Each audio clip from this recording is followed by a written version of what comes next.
how does physical sunscreen differ from chemical sunscreen, and what type of sunscreen does Scar Plus have? So, physical sunscreens are mineral-based, such as zinc oxide, which is found in Skinuva Scar Plus, and it sits on the surface of your skin, acting as a shield or reflective barrier. So that's really important because it bounces off the UV radiation or absorbs it. In contrast, chemical sunscreen actually gets slightly absorbed into the skin, and it causes a chemical reaction to essentially break down the UV radiation. So there is an active absorption that occurs and a chemical reaction within the skin surface with chemical sunscreen. We, for that particular reason, wanted to provide a product with a physical sunscreen that essentially just covers the skin in a very safe and effective way, and it can be used on children, could be used on patients of all ages, and even pregnant women and breastfeeding women due to the safety profile. Other advantages that physical sunscreen has over chemical is that it acts immediately after application, whereas a chemical sunscreen, it takes about 20 minutes for it to work. It's really important to know.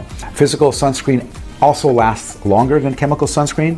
We still recommend you to reapply Scar Plus when you're outside for longer than 2 hours, every 2 hours to reapply it, just because the efficacy of a physical sunscreen can break down after 2 hours. And lastly, physical sunscreen is more gentle on the skin and less likely to clog pores. And in contrast, chemical sunscreen can be a little bit more harsher for some patients, and that's another reason why we chose to use physical sunscreen over chemical sunscreen.